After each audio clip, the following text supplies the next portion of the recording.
জাহান্নামে যাওয়ার যতগুলো কারণ আমি কোরআনে পেয়েছি উল্লেখযোগ্য 4টা, তার 2 নম্বরে অলাম না কোনতে ইমুল মিসকিন, যারা এতিম মিসকিনদের খাবার দেয় না, খোঁজ খবর রাখে না, দারিদ্র মুক্ত সমাজ গঠনের জন্য ভূমিকা পালন করে না, এরা মুসলমান দাবি করলেও জাহান্নামে যাবে। আব্দুল্লাহ বিন মোবারকের সামাজিক জীবনের ইবাদত লক্ষ্য করেন। এত বড় আলেম যার নাম এখানে এমন কেউ নেই জানে না। উনি হজে যাওয়ার জন্য টাকা জোগাড় করলেন, বেডিং খাতা বেঁধে যাবেন, হঠাৎ করে দেখেন তার ছোট্ট একটা ছেলে 8, 9, 10 বছর বয়স হবে, কাঁদতেছে। ডাক দিয়ে বলে, বাবা কাঁদো কেন? ছেলেটা বলে, আব্বা আমি ওই পাড়ায় গিয়েছিলাম, যে দেখি ওরা গোশত রান্না করছে, আমি চাইলাম আমারে দিল না, আমার ঘাড়ে ধাক্কা দিয়ে দাঁড়িয়ে দিল, আমার মনে দুঃখ লেগেছে, এই জন্য আমি কাঁদছি। আব্দুল্লাহ বিন মোবারক সন্তানের কান্না থামানোর জন্য নিয়ে গেলেন ওই লোকটার বাড়িতে যে সালাম দিলেন, আসসালামু আলাইকা ইয়া আসসালামু আলাইকুম ইয়া আহলাল বাইত। বাড়ির ভেতর থেকে মালিক বেরিয়ে দেখে আব্দুল্লাহ বিন মোবারক দাঁড়ানো। হুজুর এত বড় আলেম আমার বাড়ির সামনে, চলেন ভেতরে, কি করি আপনার জন্যে? উনি বললেন, না, আমার এই সন্তানের কান্না থামানোর জন্য আমি এসেছি। তোমাদের বাড়িতে গোশত রান্না হয়েছে? বলে হ্যাঁ। আমার ছেলেটা এসেছিল? বলে হ্যাঁ। সে এসে? বলে হ্যাঁ। দাও নাই কেন? কথা বলে না।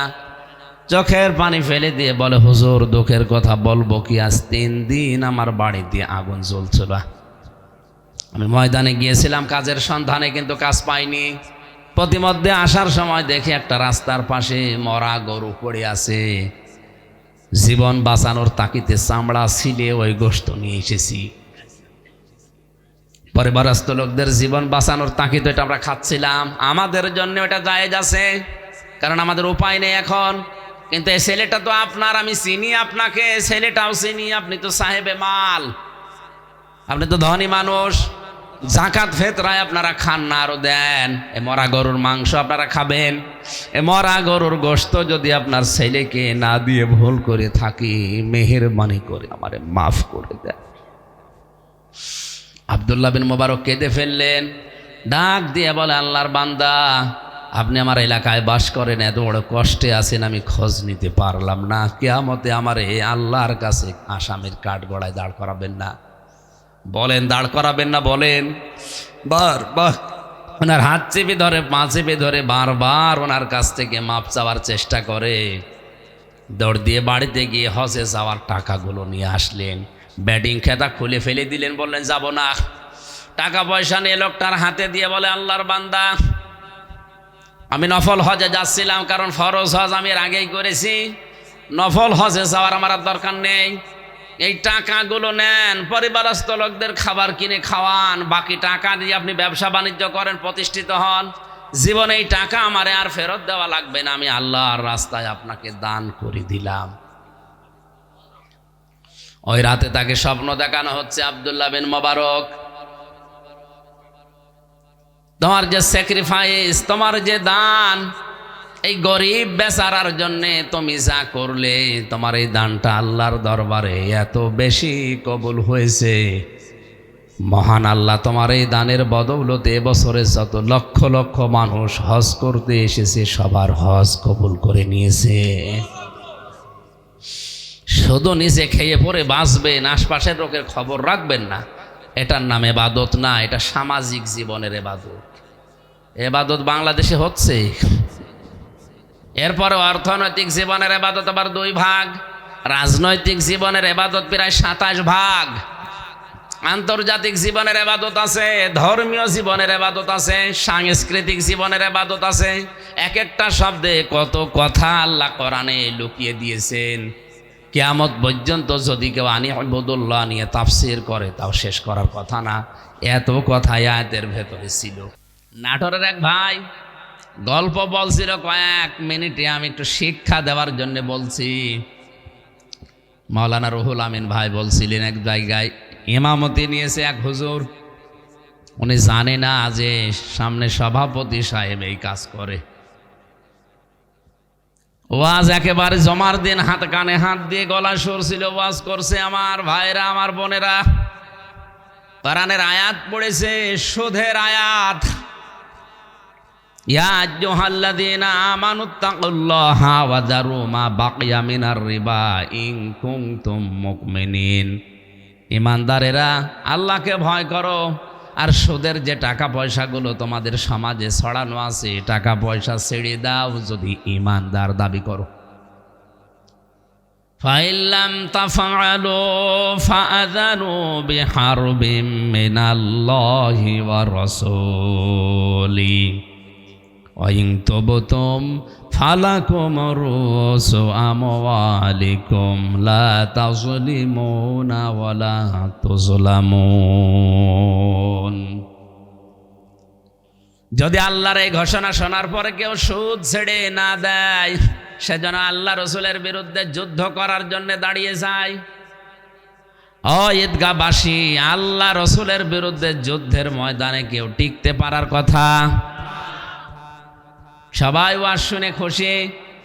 মসজিদের সভাপতি যিনি, নামাজ শেষ হওয়ার পরে বলে, হুজুর আমি সভাপতির দায়িত্বে আছি, নিয়েও আসলাম আপনারে, আমি নিয়োগ বোর্ডে আমিই তো সভাপতি, আর আপনি আমারে বাস দিলেন কেন? কারণ আপনি যা বললেন এলাকায় সবাই জানে যে আমি সুদ খাই, তাই আপনি বলার সময় বারবার যে আমার দিকে তাকাচ্ছিলেন, আপনার দিকে আমি তাকিয়ে বললাম তাকাবো কোথায়, সামনের কাতার আপনি বসে আছেন না, আপনি আমার সম্মান নষ্ট করেছেন, আপনারে আমি আর রাখবো না, বিদায় করে দিল। একেবারে শহরের মসজিদ তো গেল উপশহরে, ওখানে যাবার পরে চিন্তা করছে আজকে আর ভুলেও সুদের আয়াত পড়বো না, আজকে পড়বো একেবারে নরম আয়াত, পড়েছে পর্দার আয়াত। অকারনা ফি বুয়ুতিকুন্না ওয়ালা তাবাররাজনা তাবাররুজাল জাহিলিয়াতিল উলা। সূরা আহজাবের 33 নম্বর আয়াতে আল্লাহ বলেন, হে মেয়েরা ঘরের পরিবেশে থাকবা, বাইরে যদি যাও জাহিলি যুগের মেয়েদের মতো রূপ সৌন্দর্য প্রদর্শন করে বের হবা না। তাবাররুজের অর্থ তাফসিরে খাজেন লিখেছে 3টা। কয়টা বলেন বলেন? এখানে যাদের মেয়ে আছে, বউ আছে, মা আছে, বেটার বউ আছে, এদেরকে আপনি দেখেন তো এই 3টার একটাও মেলে কিনা। তিরমিজি শরীফের হাদিস, তাবাররুজের 3টা অর্থ এখন বলা হবে তাফসিরে খাজেন থেকে, একটাও যদি মিলে যায় জান্নাতের ঘ্রাণ পর্যন্ত ওই মহিলা পাবে না। শুধু ওই মহিলা পাবে না তা না, ওর গার্জিয়ান যারা, ওর বাবা, ওর বড় ভাই, ওর স্বামী আর ওর বড় ছেলে, এই 4জনও পুরুষ মানুষ পাবে না জান্নাতের ঘ্রাণ, এবং কি ওই মহিলার সাথে জাহান্নামে যাওয়া লাগবে। তাবাররুজের 1 নাম্বার অর্থ হচ্ছে মেয়েরা যখন রাস্তাঘাটে আসার জন্য বের হয় তখন ওদের সাজগোজ বেড়ে যায়।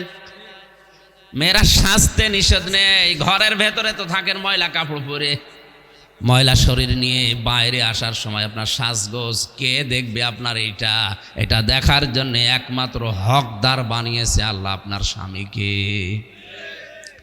এটা বাদ দিয়ে দুনিয়ার কাউকে নিজের দিকে আকৃষ্ট করার জন্য, বাহাবা পাওয়ার জন্য যদি কোনো মহিলা সাজে, এটা তাবাররুজ। এটা কি? 2 নম্বর অর্থ হচ্ছে মেয়েরা যখন রাস্তাঘাটে আসে তখন 8-60 পোশাক পরে, ছোট খাটো। এই যে মেয়েরা চশমায় জামা পরে, এটা হারাম। পুরুষের জন্যেও যদিও এটা জায়েজ নেই, কারণ প্রসাব করতে গিয়ে বসতে পারেন না, এই জন্য চশমায় জামা পরা ঠিক না, শরীরে অনেক ক্ষতিও হয়। পোশাক হবে ঢিলা ঢালা। যে মেয়েরা ঘরের ভেতরে 13 হাত কাপড় পরে থাকে, বাইরে আসার সময় 1 পিস পরে বের হয়।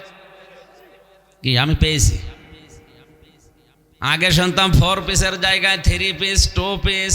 এখন কলেজ বিশ্ববিদ্যালয়ে যারা আসে অধিকাংশ ওদের এমন পিস, 1 পিস, 1 পিস দিয়ে পুরো শরীর কভার করা।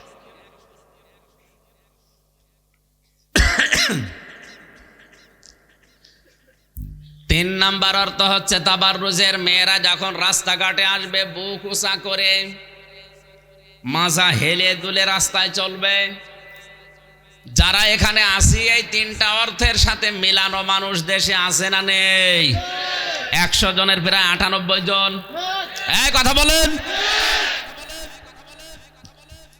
অনেক কানে হাত দিয়ে সুর করে ওয়াজ করছিল, মানুষ সবাই খুশি। তো সেক্রেটারি বলছে, হুজুর কি বললেন? আমার বউ বেড়াকে চাকরি করে, সবাই জানে। তা আপনি একেবারে হাটে হাড়ি ভাঙলেন। আপনি যা যা বলছেন সবই তোমার মিলে যাচ্ছে। আপনি মনে হয় আমার উদ্দেশ্য করে বলেছেন, আপনারে আমি রাখবো না। শেষ পর্যন্ত দিলে বিদায় করে বলছে, গেলাম এমন জায়গায় একেবারে নাটোর চলন বিলের ভেতরে, অন্তত এখানে যেন এরকম মানুষ না থাকে। হ্যাঁ, ওখানে আছে। আজকে আমি আর সুদের আয়াত, পর্দার আয়াত কিছুই পড়বো না, বয়ান না করি, আরবিতে খুতবা দেবো যেন কেউ না বোঝে। বয়ান বাদ দিয়ে আরবিতে খুতবা দিয়ে একেবারে নামাজ পড়াচ্ছে। চিন্তা করছে এমন সূরা দিয়ে নামাজ পড়াবো। কোরআনে কারিমের দিল বলা হয় যেটা সূরা ইয়াসিন। নামাজ শুরু করেছে, ইয়াসিন ওয়াল কুরআনিল হাকীম। গলা সুর ছিল তো, টান দিয়ে যখন পড়েছে মানুষ সবাই খুশি। নামাজের পরে সভাপতি, ক্যাশিয়ার যেটা আছে টাকা দেয়, ডাক দিয়ে বলে, হুজুর আপনি কি করলেন?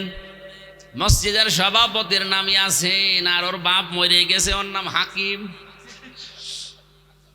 আপনি প্রথম দিন জমায় এসে ওই বাপ বেটার নামে দোয়া করেন, সূরা পড়েন। আমি যে ক্যাশিয়ার আপনারে টাকা দেব, আমার নামে কোনো সূরা নেই। আমি আপনার নামে সূরা পাবো কোথায়? আপনার নাম হচ্ছে বাবর আলী, বাবর আলীর নামে কোনো সূরা আছে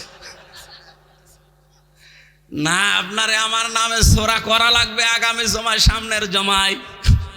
যদি আমার নামে সূরা না পায় আপনার আমি টাকা দেব না। চিন্তা করছে সামনের জমায় বাবর আলী নামে কোনো সূরা আছে কিনা। কোরআন শরীফ পড়ে দেখে না বাবর আলী কোন সূরা আছে, কিন্তু আজকে তোর নাম বলা লাগবে। সূরা ফাতিহা শেষ করার পরে চিন্তা করছে, আল্লাহ আমাকে একটা মিলিয়ে দাও, কি পড়ি? নামাজের ভেতরেও পড়েছে, ইয়া বাবর আংতা কালবন ওয়াবুহু খিনজির ওয়াজাদ্দুহু হিমার ওয়া ইন্নাহুম লাজাহিলুন। আল্লাহু আকবার বলার দরকার নেই, এটা আয়াত না, এর অর্থ একেবারে উল্টা পাল্টা। সুর দিয়ে যখন পড়েছে, ক্যাশিয়ার তো খুশি, আজকে অন্তত আমার নামে একটা সূরা হয়ে গেছে। হুজুর এমন সূরার অর্থ বলেন। অর্থ বলেছে, হে বাবর নিশ্চয় তুই কুকুর, তোর বাবা শুকর, তোর দাদা গাধা, তোর 14 বংশ মূর্খ জাত। আমি হাসির জন্য বলি নাই, বাস্তবে এটাই। জালেম যারা, এ জালেমদেরকে খুশি করার মতো কোনো আয়াত আল্লাহ কোরআনে দেয়নি, যা দিয়েছে সবর বিরুদ্ধে। এই জন্য ওয়ালা ইয়াজিদুজ জালিমিনা ইল্লা খাসারা, খাসার না খাসারা, এখানে টান আছে। আমরা যারা কোরআন শুনতে এসেছি, অন্তত আমাদের মন যেন আবু বকরের মতো হয়। আবু জেহেলের মতো হলেও নবী এসে যদি কোরআন শোনায়, তাও আপনার হেদায়েত হবে না। কারণ এই কোরআন আল্লাহর নবী আবু বকরের সামনে পড়েছিলেন, আবু জেহেলের সামনেও পড়েছিলেন। আবু বকর কোরআন শোনার পরে তার ঈমান বেড়ে গেছে, আর আবু জেহেল কোরআন শোনার পরে ওর শয়তানি বেড়েছে। এখানে যদি আবু বকরের মতো মন নিয়ে বসেন, আল্লাহর কসম আজকের তেলাওয়াত কিন্তু আয়াতে আপনার ঈমান বাড়বে যদি বুঝে থাকেন। আর যদি আবু জেহেলের মতো মন নিয়ে বসেন, আমি হামজা না, কিয়ামত পর্যন্ত নবী যদি আসে আপনার হেদায়েত হবে না। হেদায়েত পাওয়ার মন আমাদের আছে তো? হ্যাঁ, ইনশাআল্লাহ আমরা ওই রকম নিয়ত নিয়ে বসছি। দরুদ আর সালাম পাঠ করে আজকের নির্ধারিত আয়াত 2টা, সূরা নাহালের 35 এবং 36 নম্বর আয়াত। মাওলানা আলী হোসেন ফারুকি পড়েছিলেন আহজাবের 36 নম্বর আয়াত, আমরা পড়েছি সূরা নাহালের 36 নম্বর আয়াত। আজকের আলোচনার বিষয় ইবাদতের তাৎপর্য এবং বিশ্লেষণ। আসলে ইবাদত আমাদের হচ্ছে কিনা, আর ইবাদত করার জন্যই আল্লাহ আমাদেরকে বানিয়েছে, এটা আমরা সেই ছোটবেলা থেকে শুনছি। কি বলেন? ওমা খালাকতুল জিন্না ওয়াল ইনসা ইল্লা লিয়াবুদুন। মানুষ আর জিন আমি বানাইনি, তবে বানিয়েছি একটা মাত্র উদ্দেশ্য নিয়ে, যে তারা আমার ইবাদত করবে। ইবাদত একটা ব্যাপক অর্থবোধক শব্দ। ইবাদত কি, কেন করা লাগে, কিভাবে করবেন, এই পদ্ধতিগুলো সব আল্লাহ রসুলের মাধ্যমে শিখিয়েছেন। তিনটা কথা বললাম, ইবাদত কি, কেন করা লাগবে, আর কিভাবে করা লাগবে, সব পদ্ধতি দিয়েছে কে, দেখিয়েছে কে, রসুল। বলেন কে? ওই জামানায় যারা মুশরিক ছিল, বিশ্ব নবীর জামানার মুশরিকেরা এই কথাগুলো নবীকে বলতো।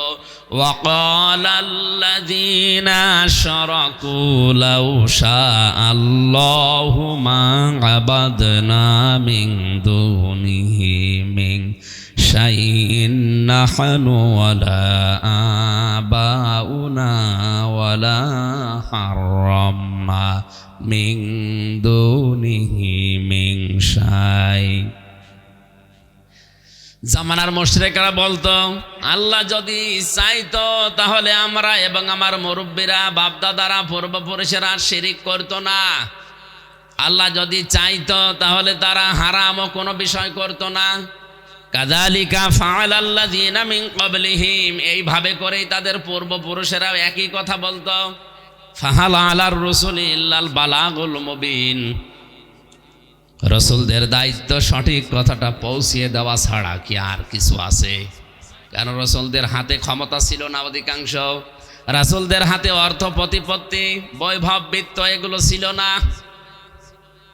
রাসূলরা শুধু মানুষকে কথা বলে বলে বোঝাতে পারতো। এই জন্য নবীজিদেরকে আল্লাহ জানিয়েছেন, লাস্তা আলাইহিম বিমুসাইতির ইল্লা মান তাওয়াল্লা ওয়া কাফারা ফায়ুআযিবুহুল্লাহুল আযাবাল আকবার। হে নবী, আপনাকে আমি দারোগা পুলিশ করে পাঠাইনি যে মানুষ পিটিয়ে হেদায়েত করা লাগবে, দরকার নেই। আপনি সঠিকভাবে কোরআনের কথাগুলো তুলে ধরতে থাকেন, এইটাই আপনার দায়িত্ব। এই জন্য অধিকাংশ আলোচক যারা, আলেম যারা, সর্বশেষ বলা হয় আমা আলাইনা ইল্লাল বালাগ, আমার উপরে আর কোনো দায়িত্ব নেই, এইটা ছিল যে আমি পৌঁছিয়ে দিলাম। সুতরাং আজকেও আমিও পৌঁছিয়ে দেব আজকের আয়াতের কথাগুলো, আমার দায়িত্ব শেষ। এখানে যারা উপস্থিত, এই মিডিয়ার মাধ্যমে যত মানুষের কানে যাবে, সবার দায়িত্ব হয়ে পড়বে এই কথা নিয়ে বাড়ি যেয়ে চিন্তা ভাবনা করা। আমার প্রশ্ন, এখানে একটা গান আছে, এই আয়াত দিয়ে একটা গান বানিয়েছে একজন নাম করা শিল্পী। এ গান বলতে বলতে সে মারা গেছে। যে যেমন নাচাও তেমন নাচি, পুতুলের কি দোষ, এরকম একটা গান শোনেননি? এই গানের গোড়া কি? আপনারা তো লাইনের না, এই লাইনের লোক নেই এখানে। এই যে দুনিয়া কিসেরও লাগিয়া, কত যত্নে গড়াইয়াছেন সায়, যেমন নাচাও তেমনি নাচি, পুতুলের কি দোষ। এই কথা বলে আজ অনেকে নিজেকে সেভ করতে চাচ্ছে। এই কথা মুশরিকদের। লাউ শাআল্লাহু মা আবাদনা মিন দুনিহি মিন শাইইন নাহনু ওয়ালা আবাউনা ওয়ালা হারামনা মিন দুনিহি মিন শাই। ১৫০০ বছর আগে মুশরিকরা এটা বলতো যে আল্লাহ যদি চায় তাহলে আমরা, আমার পূর্বপুরুষেরা শিরিক করতাম না, আল্লাহ চাচ্ছে এই জন্যে আমরা করি। অনেক মানুষের প্রশ্ন, আমার কপালে যা লেখা আছে আমি তো সেইটাই করব, এটা আমার দোষ কি? বলেন, এটা বলেন না কেন? সবে কদরে, সবে বরাতে যেহেতু আমার ভাগ্য লিপিবদ্ধ হয় যে 1 বছর আমি কি খাবো, কি করব, তাহলে আমার খারাপ হওয়ার পেছনেও দায়ী আল্লাহ, ভালো হওয়ার জন্যও দায়ী আল্লাহ, আমার কোনো অসুবিধা নেই। মানুষের ভাগ্য 2 প্রকার, এটা সঙ্গে সঙ্গে লেখা হয় আর একটা আগের থেকে লিখে রাখা হয়। এই যে মোবাইলটা, কোথায় চাপ দিলে খুলবে, কোথায় চাপ দিলে এটা বন্ধ হয়ে যাবে, এটাকে এখন আমি দিলাম নাকি যখন বানিয়েছে তখন দেওয়া আছে? এক কথা বলে না কেন? যখন বানিয়েছে তখন এর ভেতরে ডিভাইস দেওয়া আছে যে আপনি লাল বাটনে টিপ মারলে এটা বন্ধ হয়ে যাবে।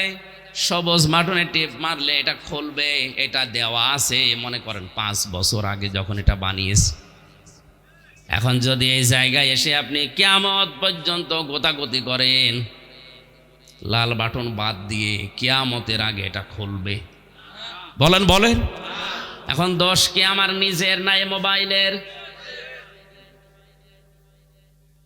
আপনার কপালে যা লেখা আছে আপনি তাই করছেন, বিষয়টা এমন না আপনি এরকম করবেন। এটা যেহেতু আল্লাহ ভবিষ্যৎ পর্যন্ত জানে, এই জন্য উনি আগে লিখে রেখেছেন এই পদ্ধতিগুলো। এরকম একটা দুইটা না, কোটি কোটি এরকম সূক্ষ্ম বিষয় উল্লেখ করা আছে আপনার এই ভাগ্যের ভেতরে। এটা সূরা কাহাফের ভেতরে একটা আয়াত আল্লাহ দিয়েছেন, ওখানে এই তাফসির পাওয়া যায়।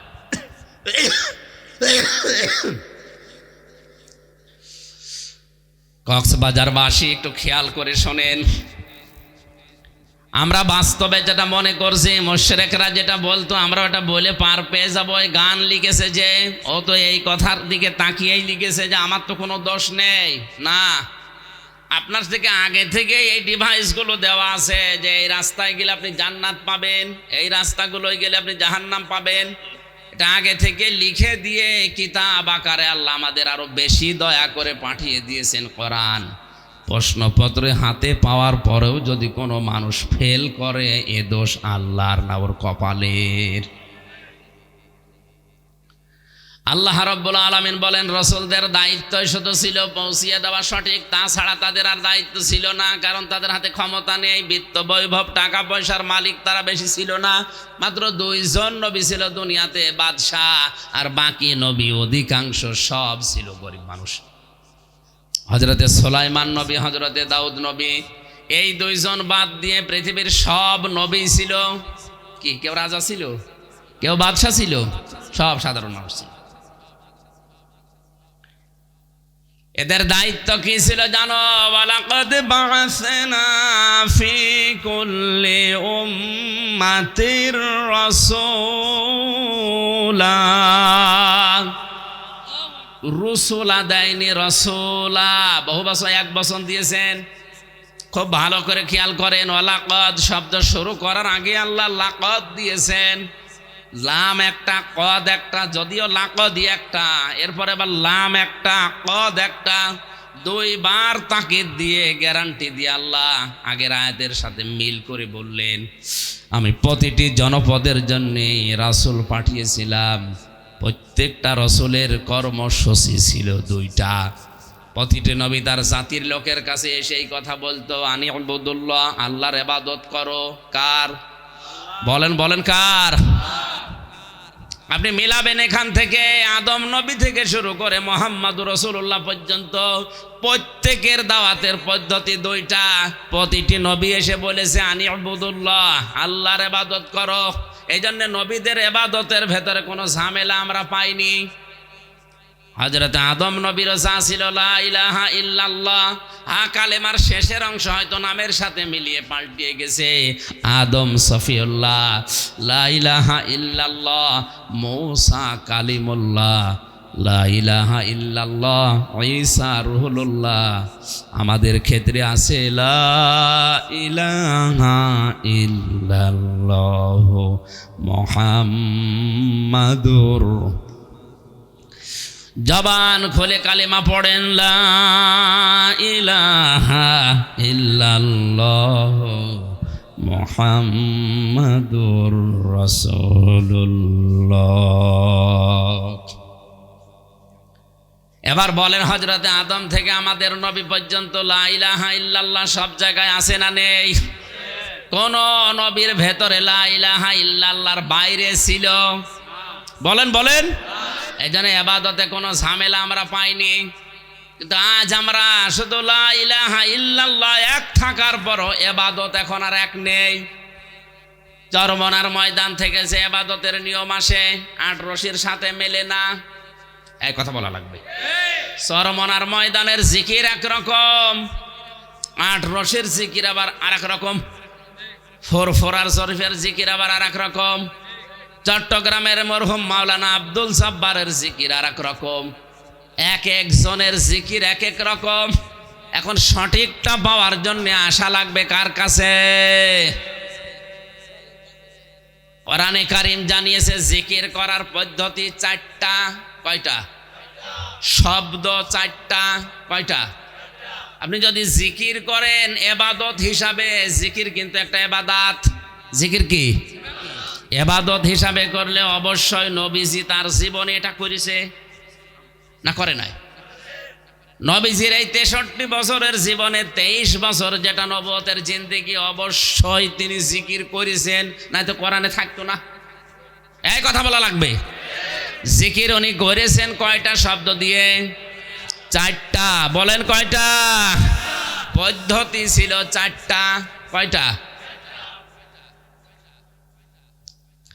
আল্লাহ রাব্বুল আলামিন বলেন, আযকুর রাব্বাকা ফি নাফসিকা তাদাররুআন ওয়া খাইফাতান ওয়া দুনাল জাহরি মিনাল কওলি বিল গুদুবি ওয়াল আসাল।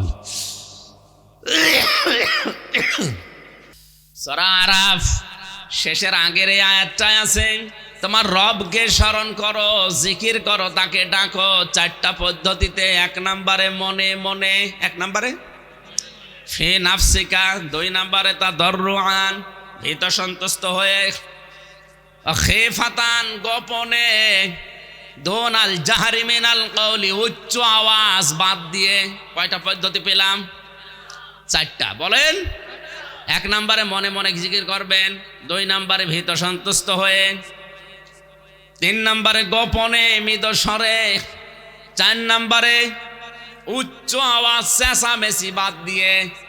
তাহলে সারা বাংলাদেশের 48,000 দরবার এখন, এর চাইতে বেশি এখন। আমি তো 3 বছর জেলে ছিলাম, আমি জানি না। এর আগের জরিপ বলছি 20 সালের, 48,000 পীর এখানে এই দেশে। এতগুলো দরবার আছে। বলেন বলেন। এই দরবারগুলোতে গেলেই প্রথমে যে ইবাদত দেয় তার নাম কি? জিকির। কি দেয়? এটা যেহেতু ইবাদত, জিকির দিয়ে দিচ্ছে। এই চারটা শব্দের সাথে মিলানো লাগবে। সুবহানাল্লাহ, আলহামদুলিল্লাহ, লা ইলাহা ইল্লাল্লাহ, আল্লাহু আকবার। আর জিকিরের এই চারটা শব্দ বাদ দিয়ে যা আছে ওগুলো দোয়া দরুদ, ওগুলো জিকির ইবাদত হিসাবে করলে শব্দ ছিল নবীজির এই চারটা। সিস্টেম বা পদ্ধতি ছিল কয়টা? যেই দরবারে যাবেন, আমি নিষেধ করছি না, এই চারটা শব্দ দিয়ে জিকির দেয়, আর এই চারটা নিয়মে যদি করতে বলে, এমন ভাবে জিকির আরম্ভ করেছে ফজরের আজানের আগে এলাকার অসুস্থ মানুষের ঘুম ভেঙে যায়। আপনার এই নফল ইবাদত করতে গিয়ে যদি কোনো মানুষের ঘুমের ডিস্টার্ব হয়, বিঘ্ন হয়, তাহলে আপনি শেষে সওয়াবের পরিবর্তে আরো গুনাহ হয়ে যাবে। ইবাদত প্রত্যেকটি নবী এসে জানিয়েছে, আনি ইবাদুল্লাহ, আল্লাহর ইবাদত করো। এখানে শব্দের দিকে তাকান, আনি ইবাদুল্লাহ, হা আছে, আনি ইবাদুল্লাহ হু যদি কেউ বলে, আল্লাহ আমাদের ইবাদত করেন। ইবাদত করা লাগবে আমাদের না আল্লাহর? বলেন বলেন। ইবাদত কি? 2 নম্বর বলেছে অজিতানিবুত তাগুত, আর তাগুত ছেড়ে দাও। তাগুতের অর্থ আবার 4টা, আমরা সামনে যাব ইনশাআল্লাহ। প্রতিটি নবী যখন বললেন যে আল্লাহর ইবাদত করো, তাহলে আল্লাহর ইবাদতটা কি? ইবাদত প্রধানত আমাদের এই মানব জীবনে 9টা। কয়টা? 9 প্রকার। আমি 9 শ্রেণীতে ভাগ করে পেয়েছি কোরআনে কারিমে এবং হাদিসে। 1 নম্বরে মানুষ যদি ইবাদত আরম্ভ করে, তার ব্যক্তিগত জীবন থেকে শুরু করা লাগবে। ব্যক্তিগত জীবনের ইবাদত কি? একটু এই মাসলাটা একটু খেয়াল করবেন, হ্যাঁ, যারা আলেম আছেন তারা। এইদিকে তাকান। আমার এই 33 বছর বয়স, আমি যত ভালো ভালো কাজ দুনিয়ায় করেছি, নামাজ, রোজা, হজ, জাকাত, মানুষকে দান সাদকা করা, যত ভালো কাজ দুনিয়ায় করেছি। পাপের কাজগুলো নয়, বাদ দিলাম। ভালো কাজ আমি যতটুকুই করলাম এই 33 বছর বয়স পর্যন্ত, এটা আল্লাহর দরবারে কবুল হয়েছে কিনা এটা বোঝা যাবে। 100% বোঝা যাবে। হাদিস তিরমিজি শরীফ, নবীজি বলেন, মানুষের ইবাদত বন্দেগী কবুল হয়েছে কিনা বুঝতে পারবে তখন যখন দেখবে ওই লোকটা মানুষের সাথে আচরণ কেমন করে। মানুষের সাথে যদিও হাসি মুখে কথা বলে, ওয়াকুলু লিন্নাসি হুসনা, মানুষের সাথে হাসি মুখে কথা বলাও ইবাদত। আর এগুলো যখন আল্লাহ দেখে তখন আস্তে আস্তে জাহান্নামের কাজ থেকে ওকে সরিয়ে জান্নাতের কাজের দিকে এগিয়ে দেয়। এটা কোরআনে নেই। কোথায় আছে? আবেগে বলছেন আপনি? হ্যাঁ আছে, উনি হয়তো জানে না। সূরা আলে ইমরান 4 নাম্বার পারা 13 নাম্বার পৃষ্ঠার 12 নাম্বার লাইনে 185 নাম্বার আয়াতে আছে, মাঝের অংশে আছে, ফামান যুহজিহা আনিন নারি ওয়া উদখিলাল জান্নাতা ফাকাদ ফাজ। আল্লাহ পাক বলেন ওই লোকটার জীবন সফল যাকে আমি আল্লাহ আস্তে আস্তে করে জাহান্নামের কাজগুলো থেকে সরিয়ে সরিয়ে জান্নাতের কাজের দিকে ঠেলে দেয়। এ তাওফিক সবার হয় না। যাদের জীবনের ইবাদত বন্দেগী আল্লাহর কাছে কবুল হয় তাদেরকে আল্লাহ এই রাস্তা থেকে সরিয়ে সরিয়ে জান্নাতের কাজগুলো করার তৌফিক দেন। জোরে বলেন আল্লাহু আকবার। কাদের জীবনে এমন হচ্ছে আমি জানি না। তাহলে ব্যক্তিগত জীবনের ইবাদতগুলো আমাদের ঠিক করা দরকার। কথা থেকে শুরু। এমন কোনো কথা মানুষের সামনে বলা যাবে না যে কথা বললে মানুষের অন্তরে দুঃখ লাগে। আর আমরা দুঃখ না, মানুষের অন্তর চিরে ফেটে মরে যাক, তারপরেও কথা আমার বলাই লাগবে। এক একটা শব্দের ভেতরে লক্ষ লক্ষ কথা লুকিয়ে আছে। আমার সময় দিয়েছে মাত্র 1 ঘন্টা 10 মিনিট, এই জন্য খুব তাড়াতাড়ি করছি। দ্বিতীয় নম্বরের মানুষের ইবাদত হচ্ছে তার পারিবারিক জীবনে। কোন জীবনে? পারিবারিক জীবনে সবচাইতে বেশি হকদার আপনার কাছে আপনার মা, এরপরে মা, এরপরে মা, এরপরে বাবা, এরপরে স্ত্রী। এইদিকে তাকান, কয়বার বলেছি মার কথা? পরপর 3 বার মায়ের কথা দেওয়ার পরে 4র্থ নম্বরে বাবা, এরপরে আছে আপনার স্ত্রী। ভালো ব্যবহার পাওয়ার ক্ষেত্রে এদের তালিকা, এরপরে সন্তানাদি, এরপরে আপনার পরিবারস্থ লোকগুলো, এরপরে আপনার প্রতিবেশী, এরপরে আস্তে আস্তে তামাম দুনিয়া। এই সিরিয়ালটা মনে হয় আমি বানালাম। কোথায় আছে বলেন তো? সূরা বাকারা 2 নাম্বার পারার 12 নাম্বার পৃষ্ঠার 12-13 নাম্বার লাইনে আছে, 214-15 নম্বর আয়াত। ইয়াসআলুনাকা মাযা ইউনফিকুনা কুল মা আনফাকতুম মিন খায়রিন ফালিল ওয়ালিদাইনি ওয়াল আকরাবিন ইলা আখিরি আয়া। আল্লাহ পাক বলেন, হে নবী, মানুষ যদি আপনাকে জিজ্ঞাসা করে যে টাকা পয়সা আমি এখন কামাই করা শিখেছি, উপায় করতে পারি, এ টাকা পয়সা খরচ করব কোথায়? আপনি বলেন ভালো ভালো কাজে খরচ করবা, ভালো কাজে ব্যয় করবা। দুনিয়াতে আর যত ভালো কাজ, তার 1 নাম্বার ভালো কাজ মা বাবার জন্য ব্যয় করা। কার জন্যে? বলেন বলেন। কোন মানুষ যদি মায়ের জন্য বাবার জন্য 1 আঁটি পানও কিনে দেয়, তাও মনে করবেন ওটা আল্লাহর রাস্তায় সাদকা করলাম। সুবহানাল্লাহ বলে। মায়ের জন্য কেউ যদি একটা স্যান্ডেল কিনে দেয়, ওইটাও আল্লাহর রাস্তায় সাদকা করার সওয়াব হয়। মা বাবার নাম দেওয়ার পরে আল্লাহ দিয়েছেন আল আকরাবিন, নিকট আত্মীয় যারা আছে। এই দুনিয়ায় সব চাইতে বেশি নিকটে থাকে মানুষের জন্য তার স্ত্রী। বলেন বলেন। স্ত্রীর চাইতে কাছাকাছি কেউ থাকে? তাহলে 2য় নম্বরে নাম স্ত্রীর। মার বাবা যেহেতু একসাথে, এরপরে 3 নম্বরে স্ত্রী, এরপরে আরো নিকটে থাকে স্ত্রীর পরে যেটা তারা সন্তানাদি, এরপরে সন্তানের পরে ভাই, ফুফু, চাচা, এগুলো, এরপরে প্রতিবেশী, এরপরে আশপাশের লোকগুলো, এরপরে দুনিয়ার মানুষ। যান খরচ করার যে তালিকা আল্লাহ দিল, এই তালিকা আজ বাংলাদেশ, ভারত আর পাকিস্তান ভুলে গেছে।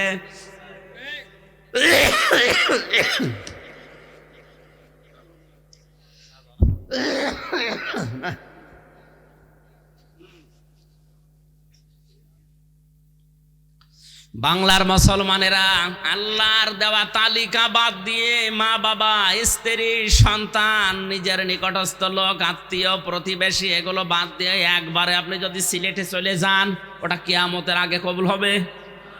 অধিকাংশ মানুষ তো তাই করে।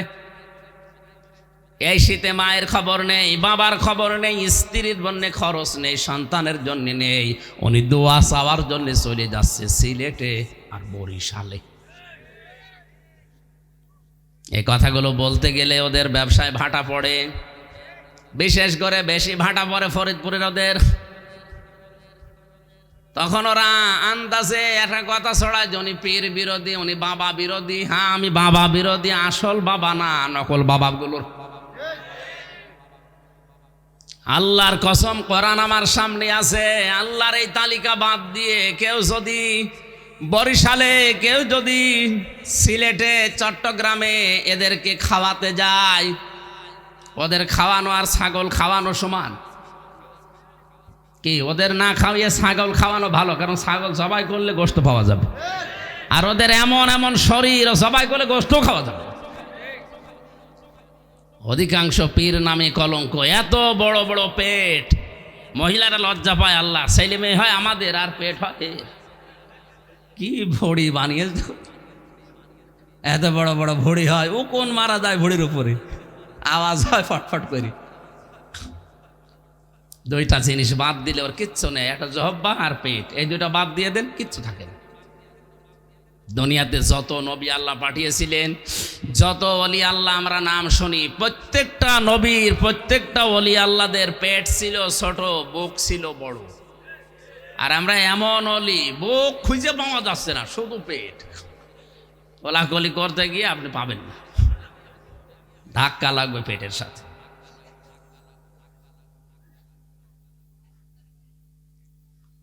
এর বাইরে রাজনৈতিক দলে যারা আছে, এদের আবার জহব্বা যাই হোক, এদের ভড়িটা আছে আর একটা জিনিস রাখে, এই মোষ। এত বড় বড় মোষ রেখে দিয়েছে, মনে হচ্ছে জেনারেল ওসমানী। বড় মশলা মানুষগুলো দেখলে আমার মনে হয়, আল্লাহ, এই মানুষগুলো মধু খায়, দুধ খায়, ঘি খায়, মাখন খায়, দই খায়, কি করে খায়? এ তো খাওয়ার কথা না। কুষ্টিয়ার বড় বাজারে একবার এক চাষারে বললাম, চাষা, আপনার বয়স তো খুব বেশি না, এ মোষগুলো তো কয়েকদিন আগেও কাঁচা ছিল, পাকলো কবে? বাবাজি, মোষ পাকা না, সকালে দুধ খেতে যে সর লেগেছে। মোষের বহর দেখেছেন?